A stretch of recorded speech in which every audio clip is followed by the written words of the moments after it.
Hi ನಮಸ್ಕಾರ. ಇವತ್ತು ನಾನು ಬೆಳಗ್ಗೆಯಿಂದ ವ್ಲಾಗ್ನ ಸ್ಟಾರ್ಟ್ ಮಾಡ್ತಾ ಇದ್ದೀನಿ. ಇವತ್ತು ಮಂಗಳವಾರ ಆಗಿರೋದ್ರಿಂದ ಸಂಕಷ್ಟ ಚತುರ್ಥಿ ಇದೆ.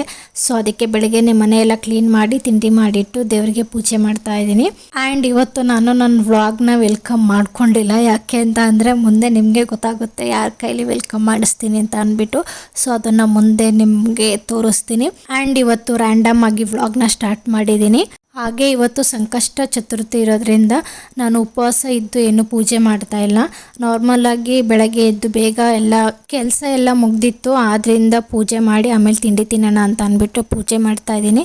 ನಾನು ಆಲ್ಮೋಸ್ಟ್ ಸಂಜೆ ಟೈಮೇ ಪೂಜೆ ಮಾಡೋಕ್ಕೆ ಇಷ್ಟಪಡ್ತೀನಿ. ಅದೇನೋ ನನಗೆ ಗೊತ್ತಿಲ್ಲ, ಫಸ್ಟಿಂದನೂ ಅಷ್ಟೇ ಸಂಜೆ ಟೈಮು ಪೂಜೆ ಮಾಡೋದಕ್ಕೆ ತುಂಬ ಇಷ್ಟ. ಹಬ್ಬದ ಟೈಮಲ್ಲೆಲ್ಲ ಬಿಟ್ಟು ಇನ್ನೆಲ್ಲ ನಾನು ಸಂಜೆನೇ ಪೂಜೆ ಮಾಡೋದು. ಹಬ್ಬದಲ್ಲಿ ಮಾತ್ರ ಬೆಳಗ್ಗೆ ಟೈಮ್ ಪೂಜೆ ಮಾಡಿ ಮುಗಿಸ್ತೀವಿ. ಹಾಗೆ ಇಲ್ಲಿ ಲಡ್ಡು ನಾನು ಪೂಜೆ ಮಾಡ್ತಾ ಇದ್ದರೆ ಅವನು ಅವನ ಕಿತಾಪತಿ ಸ್ಟಾರ್ಟ್ ಮಾಡ್ಕೊಂಡಿದ್ದಾನೆ. ನಾನು ಪ್ರತಿ ಸಲ ಪೂಜೆ ಮಾಡಬೇಕಾದ್ರೆ ಇದು ಕಾಮನ್ ಆಗಿ ಹೋಗ್ಬಿಟ್ಟಿದೆ, ಆದ್ದರಿಂದ ನಾನು ಅದ್ರ ಬಗ್ಗೆ ತಲೆ ಕೆಡಿಸ್ಕೊಳ್ದೆ ನನ್ನ ಪಾಡಿಗೆ ನಾನು ಪೂಜೆ ಮಾಡ್ತಾ ಇರ್ತೀನಿ. ನನ್ನ ಮಗನಿಗೆ ಪೂಜೆ ಮೇಲೆ ತುಂಬ ಇಂಟ್ರೆಸ್ಟು, ಯಾವಾಗ್ಲೂ ಪೂಜೆ ಮಾಡೋದ್ರಲ್ಲೇ ಇರ್ತಾನೆ. ಬಟ್ ಇದೇ ಥರ ನಮ್ಮ ಅವನು ಇದ್ದಿದ್ದು, ಅಂದರೆ ನಮ್ಮ ಗುಂಡು ಇದ್ದಾರಲ್ಲ ಅವರಪ್ಪ, ಅವ್ರಿಗೂ ಪೂಜೆ, ದೇವ್ರ ಮೇಲೆ ಭಕ್ತಿ ಮತ್ತು ಕ್ಲೀನಿಂಗು ಪ್ರತಿಯೊಂದು ಅಷ್ಟೇ. ಯಾವ ವಸ್ತು ಎಲ್ಲೆಲ್ಲಿ ಇಡಬೇಕು ಅದು ಅಲ್ಲೇ ಇಡಬೇಕು. ಈ ಥರದ್ದು ವಿಷಯದಲ್ಲಿ ಇವನು ಸೇಮ್ ನಮ್ಮ ಮಾವನ ಥರನೇ ಇದ್ದಾನೆ. ಮತ್ತು ನೋಡೋಕ್ಕೂ ಸ್ವಲ್ಪ ಸಿಮಿಲರ್ ನಮ್ಮ ಮಾವನ ಥರನೇ ಇದ್ದಾನೆ. ಆಡೋದು ಕೂಡ ಸ್ವಲ್ಪ ನಮ್ಮ ಮಾವನ ಥರನೇ. ಸೊ ಇವನ್ನ ಇಟ್ಕೊಂಡು ಪೂಜೆ ಮಾಡಿ ಮುಗಿಸ್ದೆ.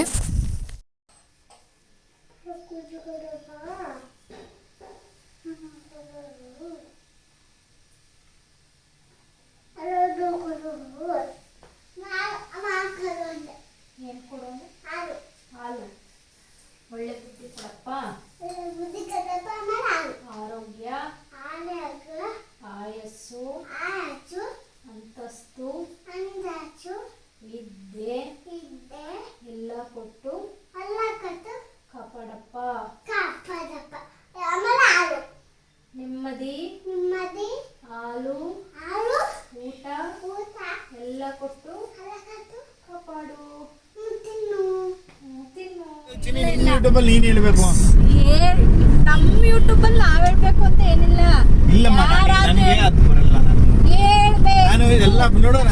ನೋಡೋ ನಾನು ಚೆನ್ನಾಗಿ ಅವಾಗ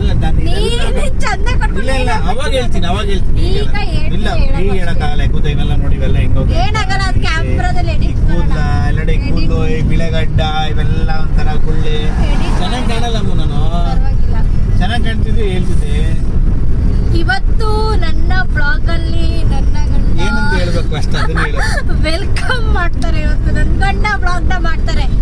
ಅದೇನಂತ ಹೇಳ್ಬೇಕು. ಇಲ್ಲಮ್ಮ, ನಾನು ಬ್ಲಾಗ್ ಎಲ್ಲ ಮಾಡಲ್ಲ, ಸ್ವಲ್ಪ ಏನಾದ್ರು ಇಂಟೆಂಟ್ ನೋಡ್ತೀರಾ. ಇವಾಗ ನೀವು ಬ್ಲಾಗ್ ನ ಸ್ಟಾರ್ಟ್ ಮಾಡ್ಬೇಕಷ್ಟೇ. ಈಗ ಏನಂತ ಸ್ಟಾರ್ಟ್ ಮಾಡ್ಬೇಕು? ಈಗ ನೀವು ಅಷ್ಟೊಂದು ಜನ ಬ್ಲಾಗರ್ಸ್ ನೋಡಿದಿರಲ್ಲ, ಬ್ಲಾಗ್ ನೋಡ್ತಾ ಕೂತಿರ್ತೀರಲ್ಲ ಮನೇಲಿ, ಟೈಮ್ ಅರ್ಥ ಆಯ್ತು ಅನ್ಸುತ್ತೆ. ಕೆಲಸ ಇಲ್ಲದೆ ಇದ್ದಾಗ ಅವರೆಲ್ಲ ಈಗ ವೆಲ್ಕಮ್ ಮಾಡ್ತಾರೆ. ಹಾಯ್, ವೆಲ್ಕಮ್ ಬ್ಯಾಕ್ ಟು ಮೇಘನಾ ಇವಾನ್ ಯೂಟ್ಯೂಬ್ ಬ್ಲಾಗ್. ಅದನ್ನೇ ಹೇಳಿ ಅಷ್ಟೇ.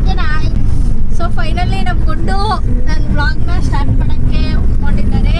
ಸೊ ಅವ್ರಿಗೆ ಇವತ್ತು ವೆಲ್ಕಮ್ ಮಾಡಿಸೋಣ. ಸ್ಟಾರ್ಟ್ ಗುಂಡು. Hi guys, welcome back to ಮೇಘನಾ ಇವಾನ್ ಕನ್ನಡ ಬ್ಲಾಗ್ಸ್.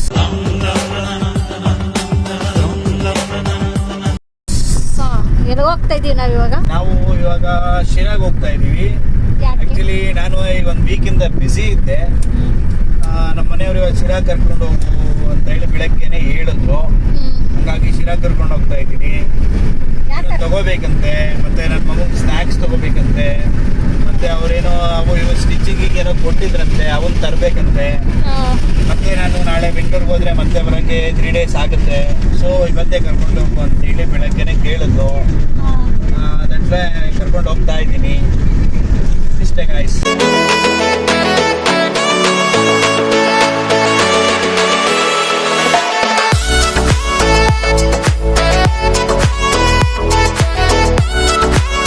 ನಾವು ಶಿರಾಗೆ ಎಂಟ್ರಿ ಆದ್ವಿ. ನಮ್ಗುಂಡು ಸ್ನ್ಯಾಕ್ಸ್ ಮತ್ತೆ ನಂದು ಟೈಲರಿಂಗ್ ಹತ್ರ ಸ್ವಲ್ಪ ಕೆಲಸ ಇದೆಯಲ್ಲ, ಅದನ್ನ ಮುಗಿಸಿ ನೆಕ್ಸ್ಟ್ ಶಾಪಿಂಗ್ ಕರ್ಕೊಂಡು ಹೋಗ್ತೀನಿ ಅಂತ. ದುಡ್ಡಿಲ್ವಲ್ಲಮ್ಮ, ಕಾಸು ಇಲ್ವಲ್ಲಮ್ಮ, ಪೈಸೆ ಇಲ್ವಲ್ಲಪ್ಪ, ಸ್ವಲ್ಪ ದುಡ್ಡುಗಳ ಪ್ರಾಬ್ಲಮ್ ಇದೆ. ನೋಡುವ ಮುಂದೆ, ಇನ್ನು ಹಬ್ಬ ದೂರ ಇದೆ. ನನ್ ಗಂಡ ಹೆಂಗೆ ಅಂದ್ರೆ ನಾನ್ ಬಾಯ್ ಬಿಟ್ಟು ಕೇಳೋ ತನಕ ಏನನ್ನೂ ಕೊಡ್ಸಲ್ಲ. ಹಂಗೇನಿಲ್ಲ ಕೊಡ್ಸಿದೀನಿ ತಾನೆ ಸುಮಾರು ಇಲ್ಲ ಇವಾಗ ಏನೇ ಆದ್ರೂ ಅಷ್ಟೇ ಇವಾಗ ಹೊರ್ಗಡೆ ಬಂದಿದೀವ ನಾನೇ ಕೊಂಡು ತಿನ್ನಕ್ ಅದನ್ನ ಕೊಡ್ಸಿ ಇದನ್ನ ಕೊಡ್ಸಿ ಅಂದ್ರೇನೆ ಕೊಡ್ಸೋದು, ಇಲ್ಲ ಅಂದ್ರೆ ಕೊಡ್ಸೋದೇ ಇಲ್ಲ. ಕೇಳಿದ್ರೆ ಅಲ್ವೇ ನಮ್ಮ ಹೊಟ್ಟೆ ಹಸುವಿದೆ ಅಂದ್ರೆ ಊಟಕ್ಕೆ ಇಕ್ತಾರೆ. ಅದ್ ಬಿಟ್ಬಿಟ್ಟು ನೀನ್ ಕೇಳಿದ್ರೆ ನಾನು ಹಿಂಗಮ್ಮ ಕೊಡಿಸ್ಲಿ. ಇಲ್ಲ ಅದನ್ನೇ ತಾನೇ ಪ್ರೀತಿ ತೋರ್ಸೋದು, ಅದ್ರಲ್ಲೂ ತಿನ್ನೋದ್ರಲ್ಲೂ ಪ್ರೀತಿ ತೋರಿಸ್ತಾರೆ ತಾನೆ. ಅದ್ರಲ್ಲಿ ಪ್ರೀತಿ ಅಂದ್ರೆ ಈ ಮನೆಗೆ ತಿಂಡಿ ತಿಂದಿದ್ಯಾ ಇವಾಗ ತಿಂತಳೋ ಇಲ್ವೋ ಅಂತ ನಾವ್ ಯೋಚನೆ ಮಾಡ್ತೀವಿ. ಆತರ ಏನಾದ್ರೂ ಒಂದು ಬಾಯಿಲಿ ಸುಮ್ನೆ ಕನ್ಸನ್ಗಾದ್ರೂ ಕೇಳ್ಬೇಕು ತಾನೆ. ಈಗ ಆಯ್ತು ತಿನ್ನೋ, ಶಾಪಿಂಗ್ ಎಲ್ಲ ಬಿಟ್ಬಿಡು, ಏನ್ ತಿಂತೀಯ ತಿನ್ನು. ಶಾಪಿಂಗ್ ಇನ್ನ 1 ವೀಕ್ ಆಗಲ್ಲಮ್ಮ, ಸ್ವಲ್ಪ ಇವಾಗೆಲ್ಲ ನಮ್ ಗುಂಡು ಗೌರಿ ಹಬ್ಬಕ್ಕೆ ಇನ್ನ ನಮ್ಗೆ ಶಾಪಿಂಗ್ ಮಾಡಿಸಿಲ್ಲ. ಮಾಡಿಸ್ತೀನಿ, ಇನ್ನ ಟೈಮ್ ಇದೆ. ಗೌರಿ ಹಬ್ಬ ಇನ್ನ ಬೇಜಾನ್ ಟೈಮ್ ಇದೆ. ಬೇಜಾನ್ ಟೈಮ್ ಏನಿಲ್ಲ, ಇನ್ 2 ವೀಕ್ಸ್ ಅಷ್ಟೇ. ಇನ್ನ 2 ವೀಕ್ಸ್. ಇನ್ನು ಬೆಂಗಳೂರಿಗೆ ಹೋಗಿ ಅಲ್ಲೆಲ್ಲ ಕೆಲಸ ಮುಗಿಸಿ ಅಲ್ಲೇನೋ 1 ವೀಕ್ ಇದ್ದಾಗ ಶಾಪಿಂಗ್ ಮಾಡೋದು ನಡೀತದೆ. ಬಟ್ ಶಾಪಿಂಗ್ 1 ವೀಕ್ ಇದ್ದಾಗ ಮಾಡ್ಬೋದು. ಆದ್ರೆ ಬಟ್ಟೆ ಅಂಗಡಿಲಿ ಬಟ್ಟೆ ಎಲ್ಲ ಖಾಲಿ ಆದ್ರೆ ಯಾವ ಇವೆಲ್ಲ ಇಲ್ಲ ಇರ್ತದೆ. ಒಳ್ಳೆ ಅಂಗಡಿ ಕರ್ಕೊಂಡು ಹೋಗ್ತೀವಿ, ಒಳ್ಳೆ ಅಂಗಡಿ ಕರ್ಕೊಂಡು ಹೋಗಿ ಕೊಡಿಸ್ತೀನಿ. ಡೋಂಟ್ ವರಿ, ಅದ್ರ ಬಗ್ಗೆ ತಲೆ ಕೆಡಿಸ್ಕೊಬೇಡ. ಆಯ್ತು, ತಲೆ ಕೆಡಿಸ್ಕೊಳಲ್ಲ. ನಮ್ಮ ಗುಂಡು ಹೇಳಿದಾರಲ್ಲ ತಲೆ ಕೆಡಿಸ್ಕೊಬೇಡ ಅಂತ, ತಲೆ ಕೆಡಿಸ್ಕೊಳಲ್ಲ ನಾನು. ಲಡ್ಡು ಎಲ್ಲಿಗೆ ಹೋಗ್ತಾ ಇದೀವಿ ಮುನ್ನಿ? ಅಪ್ಪ ಕರ್ಕೊಂಡೈತೆ ಶಿರಾಗೆ. ಎಲ್ಲಿಗೆ ಹೋಗ್ತಾ ಇದೀವಿ? ಫಸ್ಟು ಲಡ್ಡುಗೆ ಸ್ಲಿಪ್ಪರ್ ತೊಗೊಳ್ಳೋಣ ಅಂತ ಅಂದ್ಬಿಟ್ಟು ಶಾಪ್ ಹತ್ರ ಹೋದ್ವಿ. ಅವನಿಗೆ ಡೈಲಿ ಯೂಸ್ದು ಸ್ಲಿಪ್ಪರು ಇತ್ತು, ಬಟ್ ಅದು ಹಳೇದಾಗ್ಬಿಟ್ಟಿತ್ತು. ಅದರಿಂದ ಹೊಸ್ದಾಗಿ ತೆಗಿಯೋಣ ಅಂತ ಅಂದ್ಬಿಟ್ಟು ಹೋದ್ವಿ. ಆ ಶಾಪಲ್ಲಿ ಮಕ್ಕಳು ಕಲೆಕ್ಷನ್ ತುಂಬ ಕಡಿಮೆ ಇತ್ತು. ಅದಲ್ಲದೆ ನನ್ನ ಮಗನಿಗೆ ಸೈಜ್ ಆಗ್ತಾ ಇರಲಿಲ್ಲ. ಸೈಜ್ ಆದ್ರೂ ಅದರಲ್ಲಿ ಕಲ್ಲರು ಸಿಗ್ತಾ ಇರಲಿಲ್ಲ. ಹಾಗಂತ ಅಂದ್ಬಿಟ್ಟು ಅಲ್ಲಿ ಆದಷ್ಟು ಹುಡುಕಿದ್ವಿ, ಯಾವುದು ಸ್ಲಿಪ್ಪರ್ ಸಿಗಲಿಲ್ಲ. ಅದಕ್ಕೆ ನಾನು ಗುಂಡನ್ನ ಬೇರೆ ಅಂಗಡಿಗೆ ಹೋಗೋಣ ಬನ್ನಿ ಅಂತ ಹೇಳ್ತಾ ಇದ್ದೆ. ಅವರು ಅದಕ್ಕೆ ಬೈತಾಯಿದ್ರು, ನೀನು ಬಂದರೆ ಒಂದೂ ಸೆಲೆಕ್ಟ್ ಮಾಡಲ್ಲ, ನಾನು ನನ್ನ ಮಗ ಹೋಗಿ ಸೆಲೆಕ್ಟ್ ಮಾಡ್ಕೊಳ್ತೀವಿ, ನೀನು ನಿಂದೇನು ಕೆಲಸ ಇದೆ ಅದನ್ನು ಮುಗಿಸ್ಕೊಂಡು ಬಾ ಅಂತ ಅಂದ್ಬಿಟ್ಟು ಹೇಳ್ತಾಯಿದ್ರು.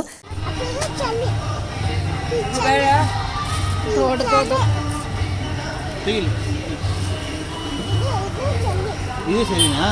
ಈ ತರದ್ ಬೇಕಾ? ಇದು ಕರೆಕ್ಟ್ ಬರುತ್ತೆ. ಸೈಜ್ ಸ್ವಲ್ಪ ದೊಡ್ಡದಾಗಿ ಹೇಳಮ್ಮ. ಇದು ಇನ್ನೊಂದು ಹಾ ಸರಿಯಾಗೈತಲ್ಲ ಅದು. इसमें ಕಲರ್ ಇದೆ. ಕಲರ್ ಇಲ್ವಾ ಅದರಲ್ಲಿ? ಹುಡುಗಿರ್ ಕಲರ್ ಆಯ್ತು ಅದು. ಇದು ಯಾವ ಹುಡುಗಿ ಕಲರ್ ಐತೆ? ನೆನ್ ಪಿಂಕ್ ಹುಡುಗಿರ್ತೆ ತಾನೆ. ನಾನು ಹೋಗಿದ್ದ ಕೆಲಸ ಆಗಿರಲಿಲ್ಲ, ನನ್ನ ಬ್ಲೌಸ್ ಇನ್ನೂ ಸ್ಟಿಚ್ ಮಾಡಿರಲಿಲ್ಲ. ಅಷ್ಟರಲ್ಲಿ ಅಪ್ಪ ಮಗ ಹೋಗಿ ಬೇರೆ ಕಡೆ ಸ್ಲಿಪ್ಪರ್ ತೊಗೊಂಡು ಬಂದರು. ಚೆನ್ನಾಯ್ತಾ? ಚೆನ್ನಾಗೈತೆ. ಬೇರೆ ಇನ್ನೊಂಥರ ಈ ತರ 2 ಪಟ್ಟಿ ಕೊಡ್ಸಿದೆ, ಹಾಕೊಂಡ ಫಸ್ಟ್ ಸೇಮ್ ಇದೇ ತರ 2 ತರ ಪಟ್ಟಿ ಇರೋದು ಹಾಕೊಂಡ. ಅಪ್ಪ ನಂಗೆ ಇದಾಗಲ್ಲಪ್ಪ, ಯಾಕೋ ಹಿಂಸೆ ಅನ್ನಿಸ್ತಿದೆ. ಆಮೇಲೆ ಇದನ್ನ ಅಪ್ಪ ನಂಗೆ ಇದು ಸರಿ ಇದೆ ಅಪ್ಪ, ಇದೇ ಬೇಕು ಅಂತ. ನೋಡು ಮನೆ ಹೆಂಗಾಗೋಯ್ತು. ಇದು ಯಾರು ತಗೊಂಡು ಜಾಗ? ನಿಮ್ದಾರೆ, ನಿಮ್ಮ ದೊಡ್ಡಪ್ಪಂದು ತಾನೆ. ಹೌದಾ?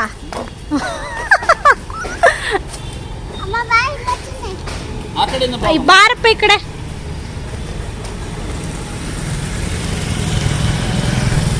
ಬಾ.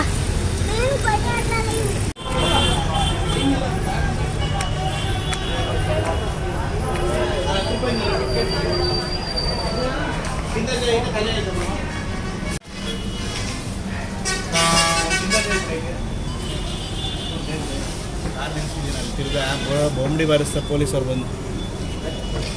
ಬಿಸ್ಕೆಟ್ ಐತೆ, ಬಿಸ್ಕೆಟ್ ಇದೆ. ನಾನು ಶಿರಕ್ಕೆ ಬಂದಿದ್ದ ಕೆಲಸ ಸರಿಯಾಗಿ ಆಗಲಿಲ್ಲ. ನಮ್ಮ ಲಡ್ಡುದು ಮತ್ತು ಗುಂಡುದು ಇಬ್ಬರದು ಕೆಲಸ ಫುಲ್ ಕಂಪ್ಲೀಟಾಗಿ ಮುಗಿಸ್ಕೊಂಡ್ರು. ನೆಕ್ಸ್ಟ್ ನನ್ನ ಮಗನಿಗೆ ಸ್ನ್ಯಾಕ್ಸ್ಗೆ ಅಂತ ಅಂದ್ಬಿಟ್ಟು ಬೇಕ್ರಿ ಹತ್ರ ನಿಲ್ಲಿಸಿ ಸ್ನ್ಯಾಕ್ಸ್ ಎಲ್ಲ ತೊಗೊಂಡು ಆನ್ ದ ವೇ ಬರ್ತಾ ಇರಬೇಕಾದ್ರೆ ಒಂದು ಆಕ್ಸಿಡೆಂಟ್ ಆಯಿತು. ಅಂದರೆ ಆಕ್ಸಿಡೆಂಟ್ ಅಂತಂದರೆ ವೆಹಿಕಲ್ಸ್ಗಲ್ಲ, ಒಂದು ಹುಡುಗಿ ಬೈಕಿಂದ ಪ್ರಜ್ಞೆ ತಪ್ಪಿ ಕೆಳಗಡೆ ಬೀಳೋ ಸ್ಟೇಜಲ್ಲಿತ್ತು. ಅದನ್ನು ನೋಡಿ ನಮ್ಮ ಗುಂಡು ಕಾರ್ನ ಸೈಡಿಗೆ ನಿಲ್ಲಿಸಿ ಅಲ್ಲಿಗೆ ಹೋದ್ರು. ನಾನು ಹಾಗೇ ಸುಮ್ಮನೆ ಅಂತ ವಿಡಿಯೋ ಮಾಡ್ಕೊಂಡಿದ್ದಷ್ಟೇ, ಇದನ್ನು ತೋರಿಸ್ಕೊಳ್ಳೋದಕ್ಕೆ ಅಂತ ಏನಲ್ಲ. ಅಲ್ಲದೆ ಇಲ್ಲಿ ತೋರಿಸ್ಕೊಳ್ಳೋ ಅಂಥದ್ದು ಏನೂ ಇಲ್ಲ. ಒಂದು ಮನುಷ್ಯ ಇನ್ನೊಂದು ಮನುಷ್ಯನಿಗೆ ಸಹಾಯ ಮಾಡ್ತಿರೋದಷ್ಟೇ. ಕೆಲವೊಬ್ಬರು ವಿಡಿಯೋ ಮಾಡ್ಕೊಂಡು ನಿಂತ್ಕೊಳ್ಳೋರು ಇರ್ತಾರೆ, ಅದೇ ಥರ ಹೆಲ್ಪ್ ಮಾಡೋರು ಕೂಡ ಇರ್ತಾರೆ. ನಾನು ಮತ್ತು ಲಡ್ಡು ಕಾರಲ್ಲೇ ಇದ್ವಿ. ನನಗೂ ಸ್ವಲ್ಪ ಇದೆಲ್ಲ ನೋಡೋದಕ್ಕೆ ಭಯ, ಮತ್ತು ಚಿಕ್ಕ ಮಕ್ಕಳನ್ನೆಲ್ಲ ಕರ್ಕೊಂಡೋಗಿ ಅಲ್ಲೇನೋ ತೋರಿಸೋದು ಅಂತ ಅಂದ್ಬಿಟ್ಟು ನಾನು ಲಡ್ಡುನ ಕರ್ಕೊಂಡೇನು ಹೋಗಲಿಲ್ಲ. ಅಲ್ಲೇನಾಗಿತ್ತು ಅಂತಂದರೆ ಒಂದು ಹುಡುಗಿಗೆ ತುಂಬ ಹುಷಾರಿರ್ಲಿಲ್ವಂತೆ, ಮತ್ತು ಊಟ ತಿಂಡಿ ಏನೂ ಸರಿಯಾಗಿ ತಿಂದಿಲ್ಲ. ಮೆಡಿಷನ್ ತೊಗೊಂಡಿರೋ ಪವರ್ಗೆ ಪಿಟ್ಸ್ ಬರೋ ಥರ ಆಗಿ ಅಲ್ಲೇ ತಲೆ ಸುತ್ತಿದೆ. ಸೊ ಅದು ಹಿಂದೆ ಬಿದ್ದಿದ್ರೆ ಯಾವ್ದಾದ್ರು ವೆಹಿಕಲ್ಸ್ ಬಂದಿದ್ರೆ ಅದು ಇನ್ನೊಂದು ಥರ ಅಪಘಾತ ಆಗಿಬಿಡೋದು, ಇಲ್ಲ ಸೈಡ್ಗೆ ಎಡ್ಜಿಗೆ ಹೊಡ್ಕೊಂಡಿದ್ರು ಕೂಡ ತಲೆ ಏಟಾಗಿಬಿಡೋದು. ಆ ಹುಡುಗಿ ಅದೃಷ್ಟನೋ ಇಲ್ಲ ಅವ್ರ ಅಪ್ಪ ಅಮ್ಮನ ಅದೃಷ್ಟನೋ, ಬಟ್ ಏನೂ ಆಗಿಲ್ಲ. ಎಲ್ಲರೂ ಹೋಗಿದ ತಕ್ಷಣ ಹುಡುಗಿನ ಇಳಿಸ್ಬಿಟ್ಟು ಕೈಗೆ ಕಬ್ಬಣ ಕೊಟ್ಬಿಟ್ಟು ಸರಿ ಹೋಗೋ ತನಕ ಅಲ್ಲೇ ಇದ್ದು ನೆಕ್ಸ್ಟ್ ಆ ಹುಡುಗಿಗೆ ನೀರೆಲ್ಲ ಕುಡಿಸಿ ಆ ಹುಡುಗಿಗೆ ಪ್ರಜ್ಞೆ ಬಂದಮೇಲೆ ರೋಡಿಂದ ಸೈಡಿಗೆ ಕೂರಿಸಿದ್ರು ಕರ್ಕೊಂಡೋಗಿ. ಬೈಕಲ್ಲಿ ಬಂದಿರೋದ್ರಿಂದ ಸಡನ್ನಾಗಿ ಕರ್ಕೊಂಡು ಹೋಗೋದಕ್ಕಾಗಲ್ಲ, ಆದ್ದರಿಂದ ಸೈಡಲ್ಲಿ ಆಟೋದಲ್ಲಿ ಕೂರಿಸ್ಬಿಟ್ಟು ಸ್ವಲ್ಪ ರೆಸ್ಟ್ ಮಾಡೋಕ್ಕೆ ಅಂತ ಬಿಟ್ಟರು. ಮತ್ತು ಅವ್ರ ಊರವರು ಯಾರೋ ಒಬ್ಬರು ಇದ್ರಂತೆ, ಅವ್ರಿಗೂ ಹೇಳಿದ್ರು ಸ್ವಲ್ಪ ಕರ್ಕೊಂಡೋಗಿ ನೋಡಿಕೊಂಡು ಅಂದರೆ ಹಿಂದೆ ಮುಂದೆ ಹೋಗಿ ಅಂತ ಹೇಳಿದ್ರಂತೆ. ಹಾಗೇನೆ ನಾನೇ ಡ್ರಾಪ್ ಮಾಡಲಾ ಅಂತಲೂ ಕೂಡ ಕೇಳಿದ್ರಂತೆ. ಆ ಅಂಕಲ್ ಇಲ್ಲ ಬೇಡಪ್ಪ ನಾವು ಹೋಗ್ತೀವಿ ಅಂತ ಹೇಳಿದ್ರು. ನೆಕ್ಸ್ಟ್ ಅವರು ಕಾರಲ್ಲಿ ಬಂದ್ಬಿಟ್ಟು ಅದನ್ನು ಎಕ್ಸ್ಪ್ಲೈನ್ ಮಾಡ್ತಾಯಿದ್ರು ನನ್ನ ಹತ್ರ ಏನಾಯಿತು ಅನ್ನೋದನ್ನು. ಜ್ವರ ಏನೋ ಬಂದಿದ್ದಂತೆ, ಹುಷಾರಿಲ್ಲ. ಹುಡುಗಿಗೆ ಬಾಟ್ಲ್ ಹಾಕ್ಸವ್ರೆ. ಆ ಹುಡುಗಿಗೆ ಸರಿ ಏನು ಊಟ ತಿಂಡಿ ಮಾಡಿಲ್ಲ, ಸುಸ್ತಾಗ್ಬಿಟ್ಟು ಪಿಡ್ಸ್ ಬಂದಂಗೆ ಆಗ್ಬಿಟ್ಟು ಕೆಲವೊಂದ್ಸತಿ ಕೆಲವು ಬರ್ತದೆ. ಹುಡುಗಿ ಇಟ್ಕೊಂಡು ಕುಂತ್ಬಿಟ್ಟೈತೆ ಅಲ್ಲಿ. ಯಾರು ಆ ಹುಡುಗಿ ಬೀಗ ಕೊಡೋರಿಲ್ಲ, ಏನಿಲ್ಲ. ತಿರ್ಗಿ ಅವ್ನು ಯಾರೋ ಒಬ್ಬ ಕಬ್ಬಣ ತಂದ್ಕೊಟ್ಟೆ. ತಿರ್ಗಿ ನಾನೇ ಆ ಹುಡುಗಿನ ಬಿಗಿಯ ಕಮ್ಮಿಕೊಂಡು ಇದಕ್ಕೆ ಕೈಗೆ ತೋರಿಸಿ ತಿರ್ಗಿ ಕರ್ಕೊಂಡು ಸೈಡಿಗೆ ಬಿಟ್ಟೆ. ಒಂದು ಸ್ವಲ್ಪ ಆದ್ಮೇಲೆ ಸದಸ್ಕೊಂಡು ಅಲ್ಲೇ ಕುಂತಿದ್ದೆ, ಆಟೋದಾಗ ಕುಣಿಸಿ. ಈಗ ಅವ್ನು ಯಾರೋ ಇನ್ನೊಬ್ಬ ಅವ್ರೂರೇ ಬಂದ, ಅಣ್ಣ ನೀನು ಗಾಡಿ ಹಾಕ್ಬಿಟ್ಟು ಆ ಹುಡುಗಿನ ಇದ್ರೆ ಕುಣಿಸ್ಕೊಂಡು ಹೋಗ್ಬಿಡು ಮಗಳನ್ನ, ಇವ್ರ ಗಾಡಿ ಕರ್ಕೊಂಡು ಹೋಗು ಅಂತೇಳಿ. ಇವ್ರು ಬೇರೆ ಅದೇ ಊರವ್ರು. ಇವರು ಅದೆಂಥದ ಊರು ಅಂತ ನಮಗೆ ಗೊತ್ತಿಲ್ಲ ಕರೆಕ್ಟಾಗಿ. ಸದಿ ಕೆಳಗೆ ಬಿದ್ದಿಲ್ಲ, ಕೆಳಗೆ ಬಿದ್ದೇನ ಇಂಥ ಎಡ್ಜ ಕೊಡಿ ಹೊಡ್ಕೊಂಡ್ಬಿಟ್ಟಿದ್ರೆ ಏನ್ ಹೇಳ್ತಾರೆ. ಅದೇ ಬೈಕಲ್ಲಿ ಬಂದವ್ರೆ ಎಂದೂ ಆಗಿಲ್ವಂಚಿ ನಿಂಗೆ ಯಾರಿಗೆ ಗೊತ್ತಿರ್ತದೆ, ಇವತ್ತೇ ಆಗ್ತದೆ ಆಗಿಲ್ಲ ಅನ್ನೋದು. ಅವ್ರಿಗೆ ಫೋನ್ ಮಾಡಲ್ಲ, ಈಗ ಬರೋಕೆ ಕೇಳಮ್ಮ ಬೇಗ. ಏನಾಗಣ ನಿಮ್ಮ ಮನೆಯವ್ರಿಗೆ ಸರಿಯಾಗಿ ಸಿಕ್ತು ನಾವು ಟೈಮ್ ಎಲ್ಲೋದ್ರು. ಮೊಟಕ ನಮ್ಗಾನ ಸ್ಕೂಲ್ಗೆ ಹೋಗಿ ಇವಾಗ ಟೈಮ್ ಎಷ್ಟು 1:30 ಹುಷಾರ್ ತಪ್ಪಿ ವಾಪಸ್ ರಿಟರ್ನ್ ಬಂದವಳೆ. ಏನು ಇಂಜೆಕ್ಷನ್ ಮಾಡಿದ್ರಾ? ಇಲ್ಲ. ಮತ್ತೆ ಮಾತ್ರೆ ಕೊಟ್ಟರು, ಏನಾರ ಹೇಳಿದ್ರು ಅಲ್ಲೋಟದ ಇಲ್ಲೋಟೈತ ಅಂತ. ಅದಕ್ಕೆ ನಾನು ಎಲ್ಲೂ ನೋತಿಲ್ಲ ಅಂದ. ಇಲ್ಲ ಗಂಟಲು ನೋಟ ಅಂತ ಹೇಳಿದ್ರು. ಇಲ್ಲಿ ಇಲ್ಲ ಅಂದ್ರೆ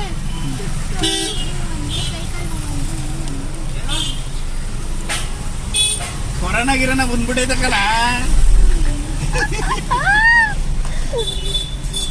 ಕೊರೋನಾ ಬಂದ್ರೆ ಏನದ ಒಂದು ರೂಮಲ್ಲಿ ಕೂಡಾಕ್ಬಿಟ್ಟು ಮಲಗ್ಸೋದೆ. ಒಟ್ಟು ಗಾನ ಗೌಡ ಚುಚ್ಚು ಜೊತೆ ಕಾರಾಗ ಬರ್ಬೇಕು ಅಂತ ಬಂದಿತ್ತು ಮಧ್ಯಾಹ್ನ. ಅದಕ್ಕೆ ತಮ್ಮನು ಬಂದವನೆ, ನಿನ್ನೆ ಪಡ್ಕೊಂಡು ಅವನು ಇವತ್ತು ಮಧ್ಯಾಹ್ನ ಸ್ಕೂಲ್ ಅಂತ ಅವನು ಬಂದವನೇ. ಆಗೋದು ಆಯ್ತು, ಅದು ಗುರುವಾರನ ಆಯ್ತಾ, ಅವಲಿ ಶುಕ್ರವಾರ ಹೆಂಗಾರ ಹೋಗಲ್ಲ.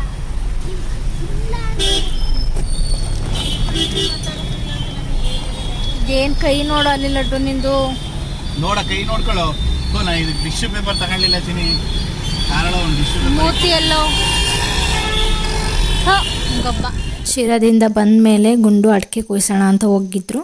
ಅಂದರೆ ಅದು 1.5 ಚೀಲ ಬಂದಿತ್ತು ಅಷ್ಟೇ, ಜಾಸ್ತಿ ಏನಿಲ್ಲ. ಇದು ಫಸ್ಟ್ನೇ ಕೊಯ್ಲು. ಫಸ್ಟು ಸೆಕೆಂಡು ಬಿಟ್ಟು ತರ್ಡ್ ಕೊಯ್ಲಲ್ಲಿ ಅಂದರೆ 3ನೇ ಕೊಯ್ಲಲ್ಲಿ ಜಾಸ್ತಿ ಬರುತ್ತೆ. ಸೊ ಇದು ಫಸ್ಟ್ ಆಗಿರೋದ್ರಿಂದ 1.5 ಚೀಲ ಬಂದಿತ್ತು. ಅದನ್ನು ಕುಯ್ಸ್ಕೊಂಡು ಬಂದಮೇಲೆ ಅದನ್ನು ಸಿಪ್ಪೆ ತೆಗಿಬೇಕಲ್ಲ, ಅದಕ್ಕೆ ಇಬ್ಬರನ್ನ ಕೆಲಸಕ್ಕೆ ಕರ್ಕೊಂಡಿದ್ವಿ. ನನಗೆ ಅಷ್ಟು ಸಿಪ್ಪೆ ಎಲ್ಲ ಹಿಡಿಯೋಕ್ಕೆ ಬರಲ್ಲ ಅಂದರೆ ಫುಲ್ ಬರಲ್ಲ ಅಂತಲ್ಲ, ಹಿಡಿತೀನಿ. ಆದರೆ ಇವರಷ್ಟು ಫಾಸ್ಟಾಗಿ ಕೆಲಸ ಮಾಡಲ್ಲ. ಮತ್ತು ಅದು ನಾನು ಈಗೀಗ ಮೊನ್ನೆ ಎಲ್ಲ ಅದನ್ನು ನೋಡಿ ಕಲ್ತಿರೋದಷ್ಟೇ. ಹಾಗೇನೆ ಲಡ್ಡುನು ಕೂಡ ಆಂಟಿಯವ್ರ ಜೊತೆ ಹರಟೆ ಹೊಡ್ಕೊಂಡು ಕೂತಿದ್ದ. ಸೊ ಇದಾಗಿತ್ತು ನನ್ನ ಇವತ್ತಿನ ವ್ಲಾಗ್. ಇಷ್ಟ ಆದರೆ ಒಂದು ಲೈಕ್ ಮಾಡಿ, ಯಾರ್ಯಾರು ಹೊಸದಾಗಿ ನೋಡ್ತಾ ಇದ್ದೀರಾ ಪ್ಲೀಸ್ ಸಬ್ಸ್ಕ್ರೈಬ್ ಮಾಡ್ಕೊಳ್ಳಿ. Thank you. ರೈಟಿಂಗ್ ಬರಿಬೇಕು, ಮುಂದಿನ ವರ್ಷಕ್ಕೆ LKG ಹೋಗ್ಬೇಕು. ಹೇಳ್ತಾ ನನ್ನ ಮಗ ಜನವರಿ ಫೆಬ್ರವರಿ ಸಂಡೇ ಮಂಡೇ ಅಲ್ವಾ ಲಡ್ಡು? ಚೆನ್ನಾಗಿ ಓದಬೇಕಪ್ಪ. ಗುಂಡ ಲಡ್ಡು ಯಾಕೆ ದೊಡ್ಡವ್ರ ಜೊತೆ ಅವ್ನು ಮಾತಾಡಲ್ವಂತೆ. ಕಂಡಿದ್ಯಾ?